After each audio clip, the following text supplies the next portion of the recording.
Hello guys, this is singer ભક્તિ દવે અને આજે હું ઉઠી ગઈ છું વહેલા અને દ્વારકાધીશ ભગવાનના આજે દર્શન બંધ હતા. ભગવાનને પડદો મારેલો હતો, પછી પાછા ખુલી ગયા. બોલો દ્વારિકાધીશ કી જય.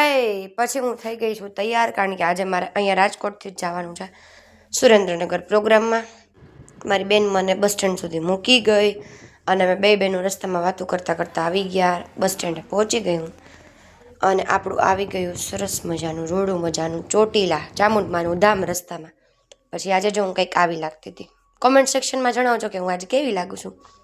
ને એકદમ મસ્ત પિંકી પિંકી પરી, મસ્ત એકદમ. આજે મેં ચોલી પહેરવાનું આઉટફિટમાં ડિસાઈડ કરેલું હતું, કારણ કે એવું વિચાર્યું હતું કે વન પીસને હું તો પહેરતા જ.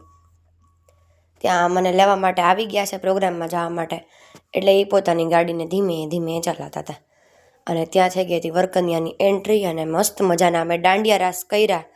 એટલી બધી એનર્જીથી દાંડિયા ગાયા છે ને કે અત્યારે તમને મારા વોઇસમાં એની ઇફેક્ટ દેખાતી જશે કે કેટલી ઇફેક્ટથી મેં ગાયું છે. પછી આપણે આવી ગયા સ્વેટરમાં, ગજબની ઠંડી હતી.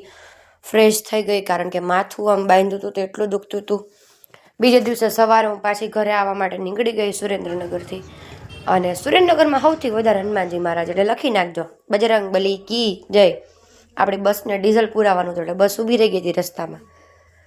પછી અમે પહોંચવા આવ્યા હતા ઘરે, અને ત્યાં જ મને રસ્તામાં એક ફોન આવે છે કે બેન તમે ફ્રી છો આજે સાંજે? મેં કીધું હા. તો મને કે આજે તમે આવી જાઓ ને, સાંજે લગ્ન ગીત છે. એટલે આપણે તો ભાઈ જીવને જમ્પ જ નહીં. દ્વારકાધીશના ઘરે આવીને પહેલાં દર્શન કરી નાખ્યા મારા લાલાના. પછી થઈ ગઈ મસ્ત તૈયાર, કારણ કે આજે બહુ લાઇટ વેઇટ પહેરવાની ઈચ્છા હતી.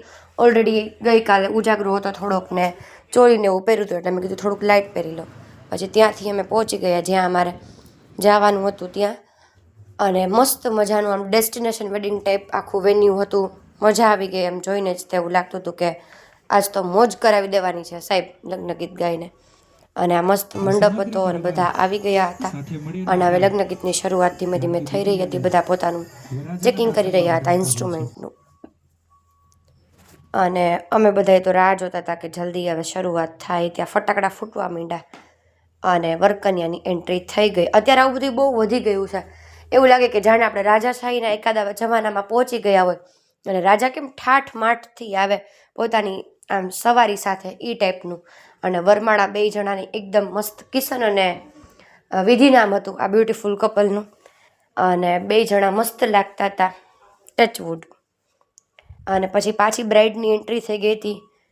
અમે તો એ જ વિચારતા હતા કે હવે જલ્દી પૂરું થાય, કારણ કે બહુ ભૂખ લાગી હતી. હું થાકી ગઈ હતું. પછી કાંઈ જમ્યું નહીં જાજુ કાંઈ, ખાલી સૂપ પીધું અને ચાટ થોડીક ટેસ્ટ કરી.